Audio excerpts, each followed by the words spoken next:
कुर्सेला से रुपौली, रुपौली से बिहारी भवानीपुर, बरहारा होते हुए बिहारीगंज होते हुए भीमनगर बैरेज, जिसका शिलान्यास हम और रामविलास जी किए थे। पप्पू यादव के जाने के बाद जमीन का सर्वे रुक गया। हर गांव में इनका सोनिंग नसीब नहीं थी। रामराज और गरीब का राज था। किसी की बात की औकात नहीं थी डीएसपी हो या सीओ वीडियो। किसी गरीब को तुम कह लेता। पप्पू यादव के रहते ये औकात इस हिंदुस्तान में नहीं हो सकती थी। सरकार किसी की हो, सीएम कोई बने, हम चाहते हैं मक्का मखान, दूध, सब्जी और फल पर फैक्ट्री। हम चाहते हैं 1,32,00,000 मजदूरों का पलायन को रोकना। हम चाहते हैं बिहारी बाहर काम न करे। हम चाहते हैं सीमांचल और कोसी के लोग बाहर काम न करे। आप देख रहे हैं केवल सच। पूर्णिया अभियान के 13वें दिन आज जन अधिकार पार्टी के राष्ट्रीय अध्यक्ष आदरणीय पप्पू यादव ने पूर्णिया लोकसभा के क्षेत्र में बनमखनी नगर परिषद अंतर्गत आने वाले सभी वार्डों एवं जैंगंज, सरसी आदि गांवों के सघन जनसंपर्क किया। उसके उपरांत जाप सुप्रीमो ने बनमखनी हाट पर विशाल जनसभा को संबोधित करते हुए कहा कि बनमखनी के जनता की बदहाली के लिए जिम्मेवार यहाँ के नेता और अधिकारी हैं। गरीब, बेरोजगारी, भुखमरी, शिक्षा, प्रति व्यक्ति आय, बदहाल स्वास्थ्य व्यवस्था की जर्जर स्थिति से लोगों में रोष है। यह रोष तभी समाप्त होगा जब लोगों को सामाजिक और आर्थिक न्याय मिलेगा। पप्पू यादव ने पुराने दिनों का याद दिलाते हुए कहा कि जब मैं यहाँ का सांसद हुआ करता था तब यहाँ के लोगों के जीवन में बेहद सुधार हुआ था। मेरे जाने के बाद यहाँ जो भी आया उन्होंने पूर्णिया को हर लम्हा बर्बाद किया। आज मैं एक बार फिर से आप सबों के समक्ष बेटा बनकर आया हूँ और एक बेटा ही अपने परिजनों का भला कर सकता है। इस दौरान राजद नेता व बनमखनी के नगर अध्यक्ष अमर कुमार गुप्ता एवं बनमखनी के पूर्व नगर परिषद उपाध्यक्ष गोपाल चौधरी जी जन अधिकार पार्टी में शामिल हुए और कहा कि वे पूर्णिया के भविष्य के लिए पप्पू यादव जी के साथ आए हैं। उन्होंने कहा कि पप्पू यादव ही एक नेता हैं जिनके नेतृत्व में पूर्णिया का विकास संभव है। हम सफल हमने उद्घाटन किया कटिहार में, एक रेलवे की फैक्ट्री का उद्घाटन पप्पू यादव ने किया। सबने छोड़ दिया था, लड़ करके 1 साल से पूरे जमीन का मुआवजा लिए, किसानों से जमीन लिए। जितनी ट्रेन आई इधर से कलकत्ता शियालदह की ट्रेन 3 दिन शुरुआत कर रहा है लड़के, हर कहाँ चले गई। जब हम थे वो जानकी नगर में ट्रेन रुकती थी। लड़ाई बनमनकी से तो एक भी ट्रेन नहीं है।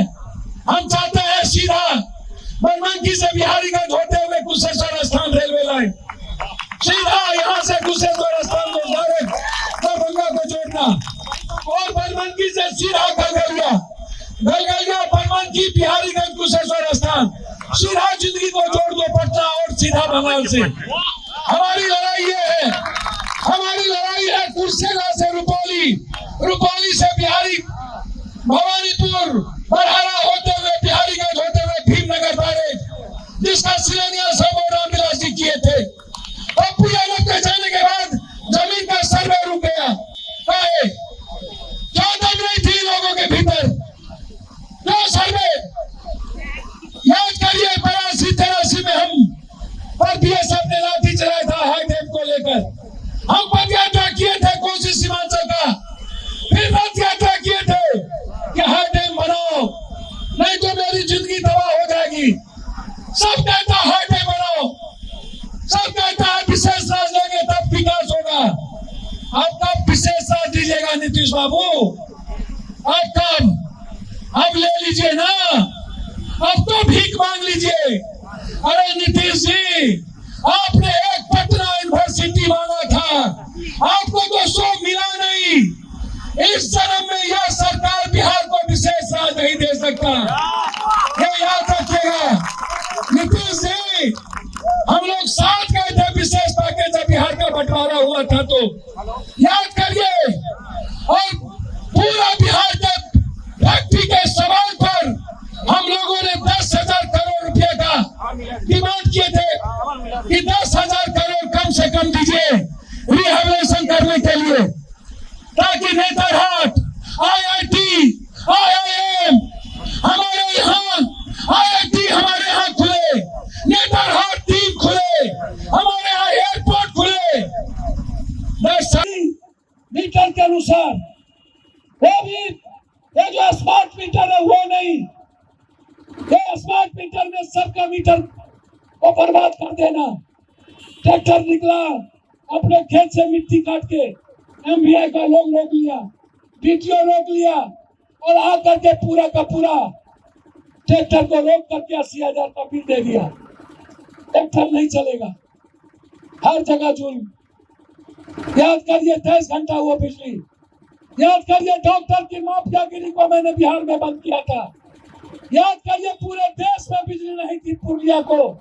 याद करिए हर जगह लोहा कर्पूर, हर गांव में ईटा सोलिंग नसीब नहीं थी। रामराज और गरीब का राज था। किसी की बाप की औकात नहीं थी डीएसपी हो या सीओ वीडियो। किसी गरीब को तुम कह लेता।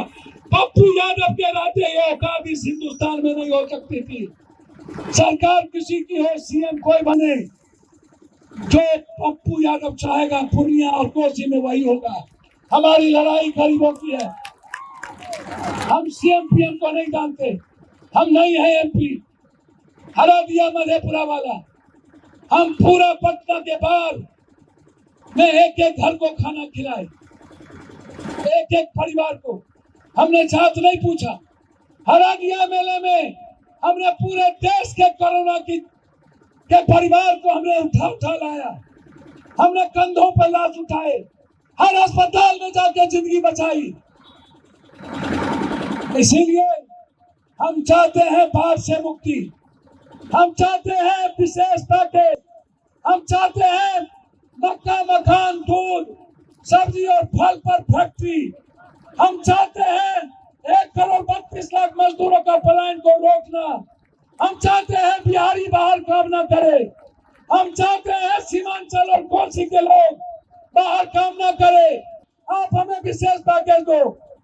और याद रखिएगा मोदी जी और नीतीश बाबू, हम वो लोग नहीं हैं कि हम आपको छोड़ देंगे।